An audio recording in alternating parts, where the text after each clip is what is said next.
Africa's creative industries are no longer just shaping culture, they're shaping economies, from music and film to fashion and intellectual property. The question today is no longer whether Africa's creative sector is viable, but how truly investable it is. Joining me now to unpack the data, the opportunities and the future of Africa's creative economy are David Adeleke, founder and CEO of Communiqué, and Chukwuyemisi Isichei, a strategist and researcher leading evidence-based insights at the intersection of creativity and investment. Welcome to the show, David. Thank you. Welcome. Thank you for having us. Fantastic. Sorry, before we start, Chukwuyemisi. Yes, I get that a lot. So my parents are very patriotic. So they're like, we're going to come Is it back. like a collaboration of Igbo and... Yes, it is. Wow, okay. Just wanted to get that out of the way. All right, then I'll have to start with you because, of course, ladies first.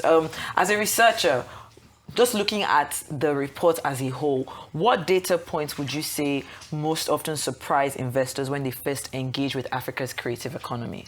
So I think it's just the sheer size of how viable it is. So for instance, from data that we gathered, so just Nigerians that are on Instagram, TikTok and YouTube, they're up to 221 million. Wow. Ad verifiable, reachable account story in Africa. So that already gives you a context as to how much and how many people can be reached on the continent. So there is so much more work that needs to be done in reaching them with the ads. And sorry, before Ikena comes in, just to you, David, investors often cite risk, and you're talking about the sheer magnitude of it. But people are always, there's this perception of people always being scared to invest. How do you respond to those concerns when pitching Africa's creative economy as a viable asset? I think the data, that we've put together in the report speaks for itself. The biggest problem has always been, first of all, the knowledge of the actual size of the market. Of course, there are varying figures, but I think we settle around 30. Wow. 17 point thereabouts billion in the actual size of the market and what is investable. Now, the challenge, however, is that the creators themselves do not necessarily make for viable investment assets.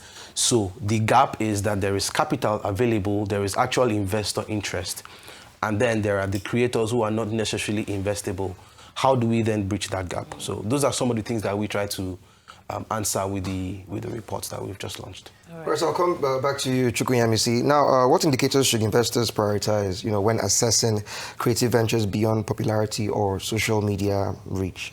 So it's how well a creator can sell a product. So what we found out is that investing in creators themselves is not a viable business model. You need to invest in a creator that is building a venture-backable business. So most times you see creators grow from just creating videos to maybe going on to be a filmmaker or going on to sell physical merchandise or to own their own line. So those are the kind of businesses that you look to. So you don't look to, just because they can sing and dance, can this person actually run a viable business? That's what you should be looking out for. If they've collected loans in the past, have they been able to pay back? Did they keep to the terms of their contract? Those are the things you should be looking for. And for you, David, real quick before she comes in, that's my co-host. Now, investors often cite risk and informality, as concerns. How do you respond to those concerns when pitching Africa's creative economy as a viable asset? And just to add to that, because there's that conversation around, even what she said about, you have to kind of invest in someone that has, whether it's a community or a structure or whatever. But then again, what if a creator just wants to be a creator and he wants or she wants someone who can handle the business angle? Is there any room or making any room for that? Yeah. Of course. So risk is a big part of this, but like Yemisi mentioned, there is an important aspect of this, which is there a business case to be made for this creator? So in the report, for instance, you see we introduced the investability scorecard, which essentially answers the question, if I'm a creator right now, can somebody see me as a business? If they see me as a business, can my business be backed by maybe a bank loan or a grant? Something as simple as a grant. Or have I even raised money from family and friends before? Do the people around me believe enough in me to say, hey, take this $5,000, let's see what you can do with it. So these are the things that sets the stage for future investment opportunities. And not many, to be honest, not many creators have even been able to access these kinds of capital. I think about 4% have access to some form of investments from institutional investors, by the way, from institutional investors. So again, there is a massive gap there, but the real problem is that the creators themselves don't even know what is possible in the first place, because we see a lot of people vying for brand deals, and those brand deals are important, right? They are important to keep the ecosystem afloat.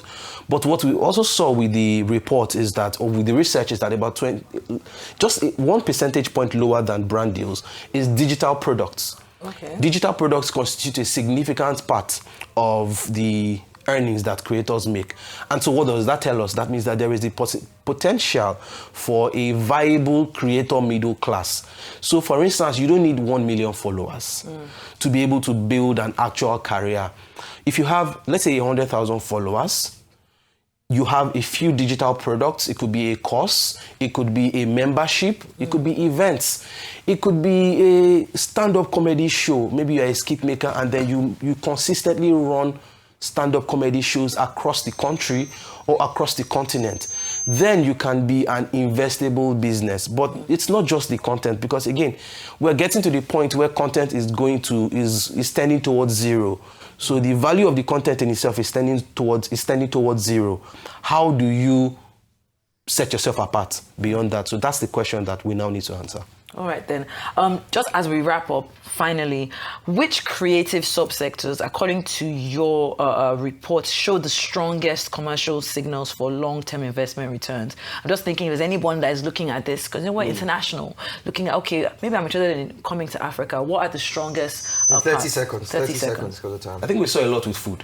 A lot of, yes, with food. And so, because again, it's like, which sectors can allow you create products that are easily marketable? So we see with food, we see some promise in technology and finance, but we see also a lot of opportunity with educational creators. So the creators who are producing content that people can learn from, almost like you're taking people back to school. Those are some of the most promising Fantastic. subsectors. Maybe I'll go start my own course, but it looks like Hilda Bassi was at the right track. Yes. Are you from Osun State? I am. All right, then it's time for us to say goodbye. We're done with the Rise 360 today. My name is Sheyiton Atigarin. And I am Iken Onyoko. We're about to catch us every weekday at 5 p.m. right here on the Rise 360 channel. So until tomorrow, this has been a Rise 360. Thank you for watching.